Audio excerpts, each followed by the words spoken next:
예쁘게 감사드립니다. 안녕하십니까. 서울 아산병원 간이식외과의 김성민입니다. 제가 강의 부탁받은 내용은 이제 포스트 트랜스플란트의 이제 파마콜로지에 대해서 강의 부탁을 받았는데, 사실 제가 약사는 아니라서 뭐 정확한 양리학에 대해서 그런 지식에 대해 설명하는 것보다는 이식 후에 주로 사용하는 약제들과 그것의 근거와 그 종류들에 대해서 좀 설명하는 쪽으로 강의 준비해 보았습니다. 한 20분 사이에 이 모든 약물들을 다 이해하기는 좀 힘들지만, 간단하게 일단 좀 중요한 부분만 짚었으니까 따라와 주시면 좋겠습니다. 시와인 특별히 없고요. 오늘 준비한 순서입니다. 먼저 이식 후에 반드시 사용을 해야 하는 우리 면역 억제제, 그리고 수술 후 감염 예방을 위해 사용하는 항바이러스 제제, 항진균제 등등, 그 이외에 또 수술하고 나서 사용되는 일반적 약물들에 대해서 제가 말씀드리고자 합니다. 먼저 면역 억제제입니다.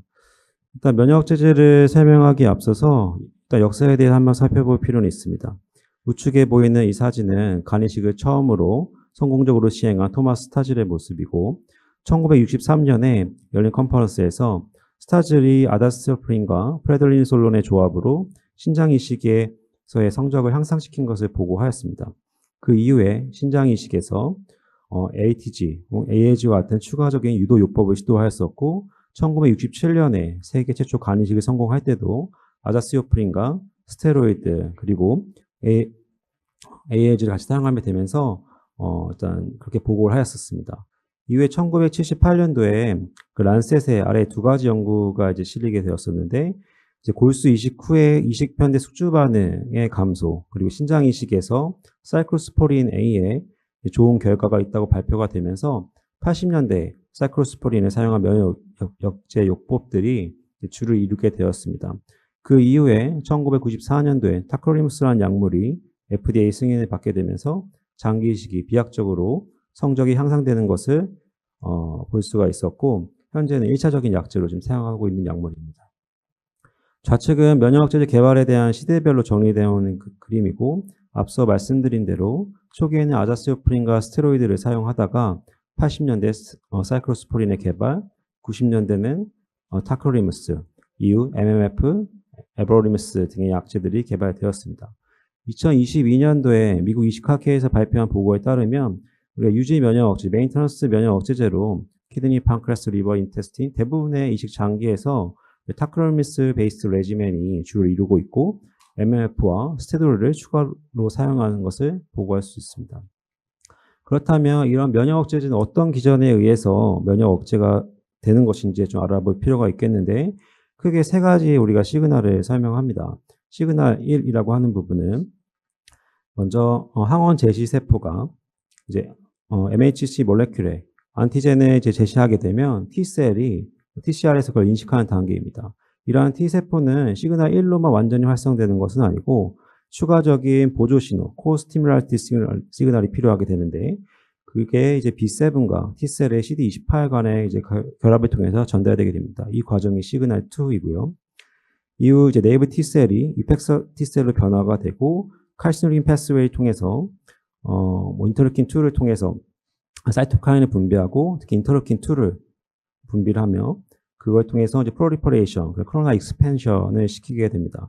이걸 시그널 3라고 하게 되는데, 각각의 이제 이런 시그널들을 차단하는 약제들이 왼쪽에 있는 그림에 보이게 되고, 우리가 흔히 말하는 칼시누린 패스웨이를 이제 블락하는 칼시누린 이니비터라고 하는 약물은 사이클로스포린과 타크로리무스가 있겠고, 인터루킨 2 리셉터 여기를 블락을 하는 약물은 흔히 말하는 시뮬렉트, 그 바실리시마이라는 약물이 있겠고요. 셀 사이클 자체를 이제 이니비션 시키는 약물들은 아자시오프린과 엠토르 이니비터 등이 있을 수 있겠습니다. 면역 억제는 특히 유도 면역 억제와 유지 면역 억제의 개념을 알아볼 수가 있겠는데, 먼저 인덕션 세라피 같은 경우는 이식 전에 강력한 면역 억제를 시키는 방법이고, 안티사이모사이트 글로메린이라고 하는 이런 약은 T셀 표면에 붙어서 T세포로 들어오는 자극을 차단하고 항체 의존성 세포맥의 세포 독성을 유발해서 T셀을 디플리션 시키는 그런 작용이 있습니다.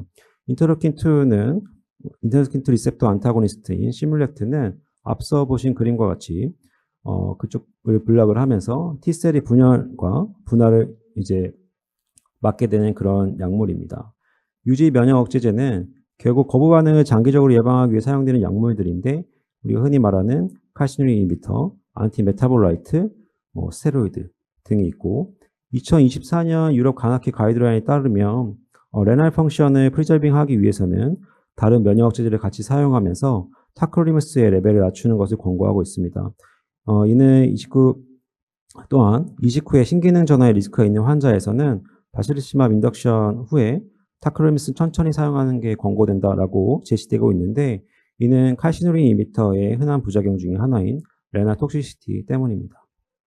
다음 앞서 말씀드린 인덕션 레지멘에 대한 설명이고 ATG는 T셀을 디플리팅하는 기전으로 사용되고 부작용은 과민 반응, 피버칠, 뉴트로피니아, CMV 인펙션 등의 위험 등이 있을 수 있겠습니다. 바실리시맙 같은 경우는 인터루킨2 리셉터 안타고니스트로서 부작용은 구역, 구토, 과민 반응 등이 있겠고 보통은 20ml를 먼저 투여하고 POD 4일째 추가 투여를 한 것으로 사용되고 있습니다. 주로 사용하는 유지 면역제에 대한 표입니다. 보통 이제 타크로리무스, 사이클로스포린, 엠토리 이미터인, 에버로미스 같은 경우에는 저희가 약물 농도를 측정을 하게 돼 있고 보통 이제 TDM은 마지막 투약하고 12시간 뒤에 샘플에서 체크를 하게 됩니다. 타크로리무스 같은 경우는 1일 2회 복용을 하게 되는데 이런 복용 순도를 낮추기 위해서 좋게 하기 위해서 아드바그라피라고 하는 이제 익스텐드 릴리스 타크로리무스 사용하기도 합니다. 가장 이제 근간이 되는 약물인 칼시누린 이니비터는 네프로톡시티라는 공통적인 그런 부작용이 있습니다. 보통 타크로리무스는 이제 면역 억제 효과가 사이클로스포린에 비해서 좀 더 강력하다라고 되어 있고 각 약물의 부작용은 아래의 표에서 보실 수 있는데 특징적으로 사이클로스포린 같은 경우는 고혈압, 다모증, 잇몸 증대, 하이퍼콜레스테롤미아 등이 잘 발생을 하고 그림 A에서와 같은 이제 탈모 그리고 포스트 트란스플란트로 생기는 당뇨 같은 경우는 타크로리무스의 주된 부작용입니다. 이러한 면역 억제제는 간에서 대사가 되는데 약물 상호작용에 의해서 면역체 농도가 달라질 수 있기 때문에 특히 주의해야 합니다. 특별하게는 이제 마크로라이드 계열의 항생제나 아니 이식 후에 우리가 보통 풀모리 아스퍼질로시스라는 곰팡이 폐렴이 발생을 했을 때 치료하는 1차 약제인 보리코나졸이라고 하는 약제는 그거를 추가 처방을 하면서 현재 복용하고 있는 타크로리무스 그대로 사용을 하게 되면 약물 농도가 너무 많이 올라가는 그걸 확인할 수가 있겠습니다. 다음에 안티메타볼라이트로 분류되는 면역 억제제로 아자스티오프린과 마이코페놀레이트, 모페트린이라는 약물들이 있는데 아래에 보이는 그림은 오토이뮤 헤파타이티스에서 아자스티오프린과 MMF가 어떻게 작용하는지 보여주는 메커니즘입니다. 보시는 바와 같이 셀 사이클에 이제 관여를 하게 되는 약물이고 흔히 이제 저희가 포스트옵으로 사용하는 MMF라고 하는 약물은 골수 억제 효과가 있어서 주의가 필요하고 설사 등의 GI 트러블이 발생할 수 있겠는데 이를 개선한 약물이 마이코페놀레이트 소듐이 개발돼서 부작용이 있는 환자들은 사용하기도 합니다. 다음은 스테로이드인데 이식 시 주로 이제 사용되는 스테로이드는 보통은 메틸프레드니솔론이고 좌측에 보이는 이 테이블은 각 스테로이드별로 역할을 이제 표시한 표이고 이거에 맞춰가지고 전환해서 사용을 하게 됩니다. 스테로이드는 우측에 보이는 그림과 같이 대부분 여러 면역 세포에 관여를 하게 되고 염증 반응에 관여를 하게 되면서 면역 억제 효과를 나타내게 되는데 이것이 장기간 사용했을 때 궤양이나 감염 등등 여러 부작용이 있기 때문에 이식하고 테이퍼링해서 중단하는 경우가 많습니다. 다음으로 엠토리 패스웨이를 차단하는 엠토리 이미터가 있는데 크게 두 가지 정도가 알려져 있습니다. 시롤리무스와 에버롤리무스가 있는데 이제 안티튜머 이펙트가 있는 것이 특징이겠습니다. 상처 회복의 지연 등의 부작용이 알려져 있기 때문에 이식 직후 수술하고 난 직후에서 바로 사용하는 경우는 거의 없고 그 이후에 이제 안티튜머 이펙트 때문에 HCC 환자나 아니면 튜머에서 타크로리무스 레벨을 낮추고 이렇게 변동해서 사용하는 경우도 이제 각 기관마다 아마 다른 것으로 알고 있습니다. 다음으로 거부 반응이 발생한 이후의 치료에 대해 알아보겠습니다. 보통의 이식 후 거부 반응은 T셀 메디트 리젝션과 안티바디 메디트 리젝션을 구분할 수가 있겠는데 B 림프가 분화해서 플라즈마 셀로 변하고 결국은 이게 항체를 형성하게 되면서 이 항체에 의해서 일어나는 면역 반응으로 생기는 거부 반응이 antibody mediated rejection, 체액성 거부 반응이라고 이해하시면 되겠습니다. 각각의 단계를 블락시키는 약들이 우측 그림에 표시가 되어 있고, B셀의 분화 과정을 차단하는 리투시막, 플라즈마 셀을 차단하는 볼테조민, 이미 형성된 항체를 걸러주는 플라즈마 익스체인지 등의 방법을 통해서 antibody mediated rejection을 치료하고 있습니다. 먼저 리투시막은 모노클로날 CD20에 대한 모노클로날 안티바디로서 CD20은 플라즈마 셀로 분화되기 전 모든 B셀에서 표현이 됩니다. 그래서 이러한 리투시막을 직접 세포 사멸을 유도하기도 하고 보체에 의한 캐스케이드 액티베이션이나 안티바디 디펜던트 셀 메디에이티드 사이토톡시시티 등의 기전으로 B셀을 억제하는 그런 작용을 하게 됩니다.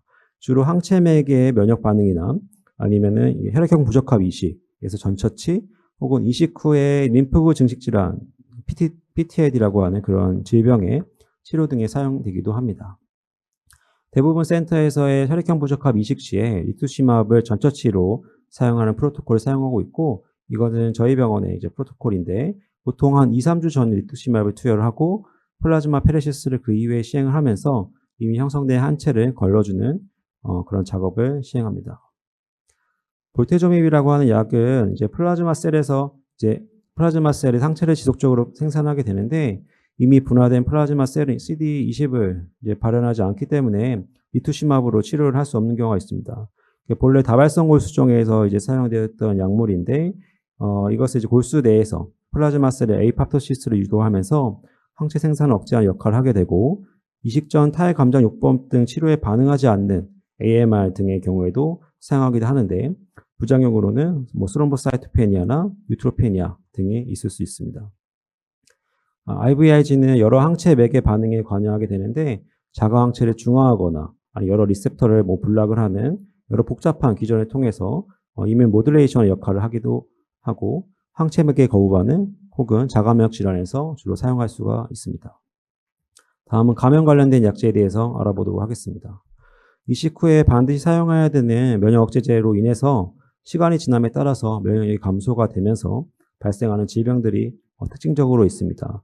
특히 이식 후 1개월 이내에는 주로 수술과 관련된 감염, 일반적인 수술 후 감염이 주로 이른다고 하면은 1개월부터 한 6개월 정도 사이는 다양한 바이러스나 진균 등의 기회 감염에 약하기 때문에 이에 대한 대비가 필요합니다. 거부 반응 예방을 위해 사용하는 면역 억제제와 이로 발생할 수 있는 감염과의 균형을 잘 이루어야 되겠고, 이러한 기회 감염으로부터 예방을 위해 사용되는 약제들은 크게 곰팡이 그리고 바이러스 등으로 나누어서 접근해 볼 수가 있습니다. 먼저 거드세포 바이러스는 성인 대부분에서 이제 항체를 가지고 있으면서 대부분 잠복 감염 상태로 있습니다. 면역력이 저하됨에 따라서 재활성화되면서 문제를 일으키게 되는데, 만약 CMV 항체가 없는 수혜자가 CMV 감염력이 있는 기증자의 장기 이식받았을 때가 가장 위험한 고위험군에 속하게 되는데, 대부분의 성인에서는 이미 항체를 가지고 있는 경우가 많기 때문에 이런 경우는 흔하지 않습니다. 면역 억제와 관련되어 있는 경우가 많아서 아까 인덕션 세라피나 아니면 리젝션이 심하게 왔을 때 사용하는 안티살모글로빈 같은 경우 이제 림포사이트를 디플리팅 한다고 말씀드렸는데, 그런 경우에 CMV 리스크가 증가된다고 보고가 되고 있고, 이런 감염 형태에 따라서 피버나 아니면 본메로 서프레션 등으로 나타나는 CMV 신드롬이나 아니면 티슈를 침범해서 하는 CMV 엔테라이티스나 레티나이티스, 헤파타이티스 등을 일으킬 수도 있기 때문에 치료 혹은 예방 요법이 권고되고 있습니다. 먼저 두 가지 요법이 알려져 있는데, 예방적으로 고위험군 환자에서 투여하는 방법, 앞서 말씀드린 하이리스크 환자에서 발간스크로비어나 간스크로비어를 투여하는 방법이 있겠고, 다른 방법은 선제적 요법 치료요법인데, CMV DNA를 반복적으로 검출하면서 일정 어떤 스레셜드 이상 되는 경우에 이제 치료를 하는 그런 방법이 있는데, 아마 첫 번째로 프로스피라시스 모든 환자 다 하다 보면 이게 비용도 많이 들고 하는 문제가 있고, 대부분 병원에서는 아마 이 프리엠티브 세라피를 아마 하는 걸로 제가 알고 있습니다. 다음으로는 PCP가 있겠는데, 보통은 6개월 이내에 잘 생긴다고 보고가 되어 있고, 증상은 다양하게 발생할 수 있고, 어큐트에서 서브큐트하게 증상을 일으킬 수 있다고 되어 있습니다. 엑스레이 상에는 특별하게 문제가 없어 보이지만 뭐 CT 찍었을 때 뭐 GGO 패턴으로 잠깐 보이기도 하는데 이게 첫날은 괜찮았다가 갑자기 뭐 며칠 사이에 확 안 좋아져서 에크모까지 넣는 경우도 실제로 많이 있고요. 그래서 이것을 예방하는 약제는 우리가 흔히 말하는 박트림이라고 하는 약 세트린을 있는데 보통 한 6개월 정도는 복용을 하라고 가이드라인에 나와 있습니다. 이건 실제 저희 병원 증례입니다. 69세 여성 환자가 디스니아 주소로 왔었고 CT상에서 에이티피컬 뉴모니아가 의심되는 상황이었습니다. 최근에 과거력으로 한 달 전에 T셀 메디트 리젝션으로 스테로이드 펄스 세라피를 한 과거력이 있었고 브론코스코프에서 PCP로 진단이 되어서 치료를 하고 있었던 와중에 3일 만에 환자가 에크모 넣을 정도로 렁이 다 하얘졌습니다. 그 이후에 뭐 치료는 잘 돼서 결국에는 에크모 다 위닝하고 현재는 다 문제 살고 있지만 뭐 이렇게 위험하게 갑작스럽게 환자가 안 좋아질 수 있다라는 것을 반드시 알고 있으셔야 돼서 그 셉트린을 반드시 복용을 해야겠습니다. 다른 곰팡이 감염으로 캔디다와 아스퍼질로시스에 대한 예방이 필요하겠는데 캔디다 감염의 하이 리스크 환자는 뭐 캔디다 보균자나 메드 30 이상, 뭐 제2식 재수술, 뭐 혈액투석, 뭐 이런 여러 가지 리스크 팩터가 있습니다. 이런 환자들에서는 이제 에키노칸딘 계열이나 아니면 라이포소말 암포테신 B를 뭐 3에서 5ml kg당 뭐 주라고 이렇게 추천을 미국 가이드라인에서는 하고 있습니다. 이거는 네. 다음으로 HBV에 대해서 설명드리겠습니다. 헤파타이티스 B 바이러스는 이제 간 이식의 주된 이제 인디케이션 중에 하나인데 이제 HBV 재발을 예방하기 위해서 안티바이럴 에이전트와 헤파빅이라고 하는 헤파타이티스 B 이뮤노글로불린을 이제 투여하게 되고 있는데 대부분의 5% 미만에서 이제 리액티베이션이 보고가 되고 있습니다. 하지만 이 헤파타이티스 B 이뮤노글로불린은 이게 비용이 좀 비싸고 주사제라는 단점이 있기 때문에 이것의 사용을 줄이고자 하는 연구들이 이제 진행이 되곤 했습니다. 2017년도에 이제 헤파톨로지에 발표된 논문에 따르면 로우 리스크 그룹에서 안티바이럴 모노세라피 후에 8년간 92%의 환자가 안티젠 네거티브인 결과를 발표하게 되면서 이제 임무글로불린의 사용을 줄일 수 있는 가능성이 비춰지게 되겠고 또한 이제 코어 안티바디 파지티브인 기증자, 즉 과거에 HBV 감염이 있었던 기증자의 간을 HBV 감염력이 없는 수혜자가 이식했을 때 이게 재활성화되는 뭐 비율이 뭐 문화마다 다르지만 뭐 적게는 10%, 많게는 80%까지 보고가 되는 경우가 있어서 이런 HBV 재활성화 방지를 위해서 하는 약물 보통 멘테카비어나 뭐 테노포비어 등 약물 요법은 필수적입니다. 이것은 2022년 대한 간학회 가이드라인에서 발표한 건데 항바이러스제와 비형간염 면역글로불린 병합요법을 권장하고 위험도가 낮은 군에서는 비형간염 면역글로불린 짧은 기간 사용하거나 아니면 중지가 가능하지만 재발 위험도가 높은 경우는 장기간 혹은 평생 병합요법을 권장한다고 되어 있습니다. 우측에 보이는 피규어에서처럼 안티 HBC 양성인 공여자로부터 간 이식을 받는 HBS 안티젠 네거티브인 환자의 경우에 각각에 따라 발생률이 달라질 수가 있기 때문에 경구 항바이러스 치료를 권고를 합니다.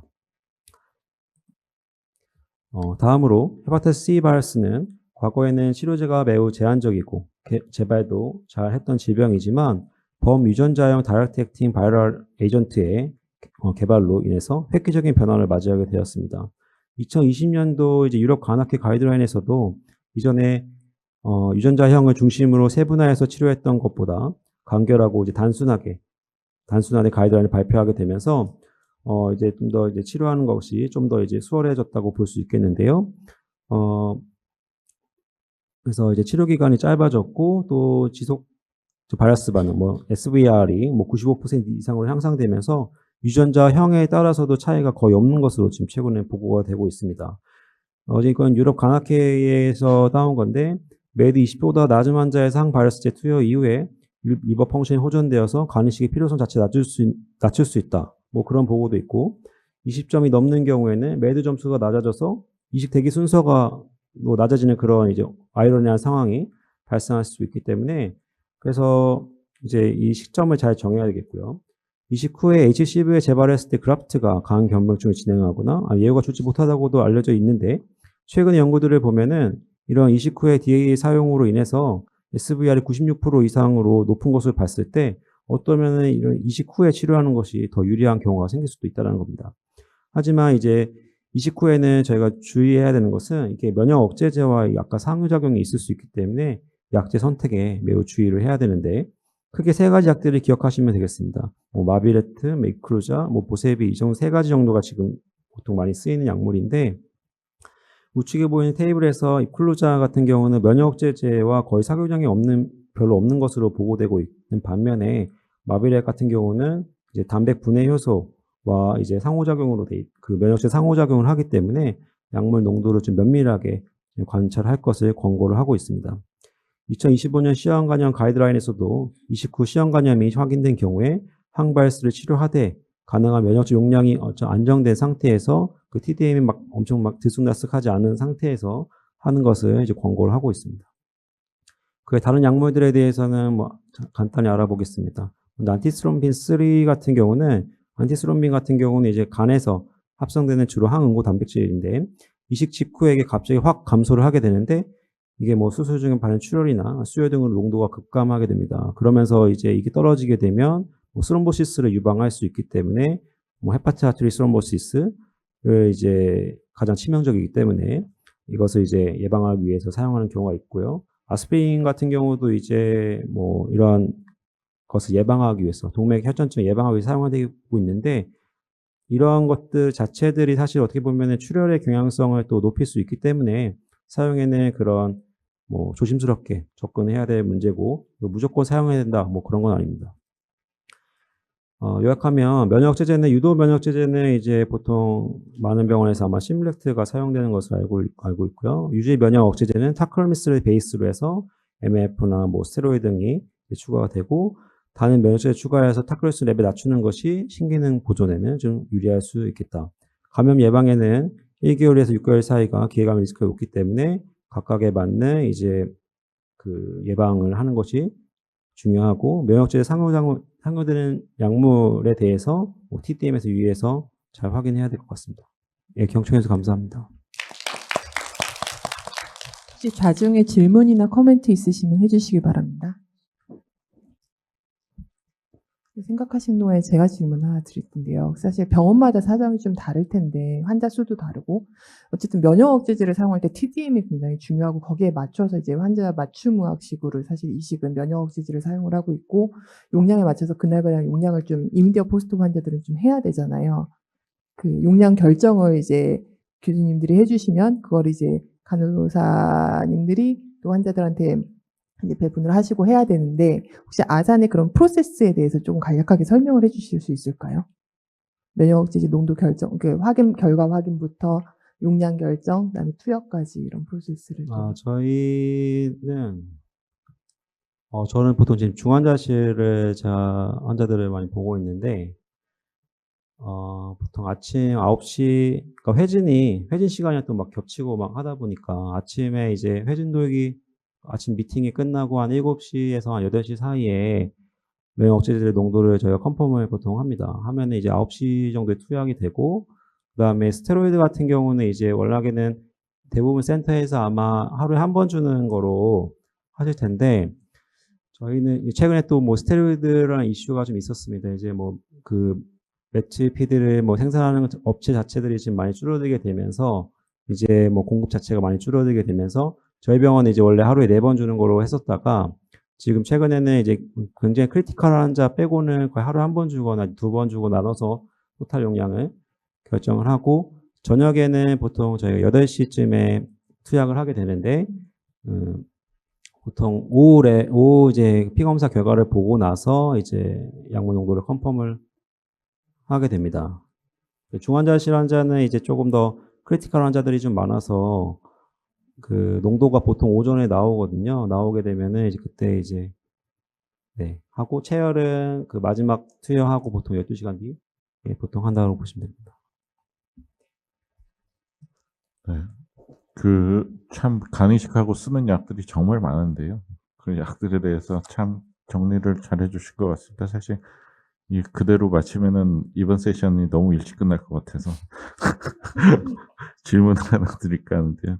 인덕션 테라피에서 ATG도 말씀을 많이 해주셨는데 우리가 사실 간이식에 있어서 ATG를 쓰는 경우가 그렇게 많지는 않은 걸로 알고 있거든요. 아산병원은 어떤 경우에 주로 뭐 인덕션으로 ATG를 사용을 하는 경우가 있는지 아니면 사실 쓰면은 어느 경우에 쓰는지 한번 여쭤보고 싶네요.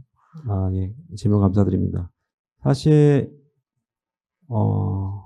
저는 써본 적은 없습니다. 지금 제가 트레이닝 받았을 때 당시도 일단 저희 인덕션 세라피 자체는 일단 인터루킨 2 리셉터 안타고니스트만 사용을 했었고, 이제 간혹 타원이나 이렇게 해서 뭐 리젝션, T셀 메디티 리젝션이 뭐 이제 반응이 없거나 했을 때 이제 사이모글로불린을 주는 경우가 있다라고는 들었는데, 저희 병원 예전에는 이제 투여를 했었다가 환자들이 갑자기 너무 심하게 안 좋아지는 경우가 많아서 저희는 사실 제가 트레이닝을 받은 기간 동안에 사이모글로불린 투여해 본 적은 사실 없습니다. 신장 이식에서는 가끔 이제 뭐 투여하는 경우를 제가 전공의 때 그런 경험이 있었는데, 제가 LT 와서는 실제 저희 병원에서는 투여하지는 않습니다. 사이모글로불린. 그리고 HCV 트리트먼트가 예전에 우리가 처음 DAA가 나왔을 때는 하보니하고 뭐 이런 것들이 이제 C의 제노타입에 따라서 쓰는 약들이 다 달랐는데, 그게 점점 나오면서 뭐 마비렉 같은 경우에는 요즘 고시를 보면은 지노타입에 상관없이 마비렛을 그냥 포스트로도 프리로도 쓰는 걸로 나와 있는데, 현재 우리 보험에서 포스트로 보험으로 쓸 수 있는 약들이 뭐가 있나요? 지금 일단 제가 알기로는 남아있는 약들이 지금 거의 3가지 종류밖에는 없는 걸로 알고 있고요. 제가 얼마 전에 저희가 또 비슷한 HCV가 아예 있었던 환자가 수술 받고 나서 이제 이 약을 어떻게 써야 될지 내과랑 좀 상의를 했었었는데, 그쪽에서는, 그러니까 이명숙 교수님께서는 에클로자를 추천하시더라고요. 이게 보면은 마비렉 같은 경우는 아마 프로테이즈 이니비터가 약물 거기 간에서 대사되면서 이제 농도 TDM에 좀 영향을 줄 수 있다라고는 보고가 있어서, 지금 아까 테이블에 보시면은 입클로자 같은 경우는 거의 약물 면역 억제제 보통 쓰는 타크로림스나 뭐 사이클로스포린 같은 약물이랑 상호작용이 거의 없는 것으로 보고되고 있습니다. 예, 보험이 되나요? 이게 워낙 많이 바뀌어서 제가 요즘 그거까지 보험이 잘 어쩐지 몰라서. 보험 관련해서는 잘 몰라서요. 죄송합니다. 알겠습니다.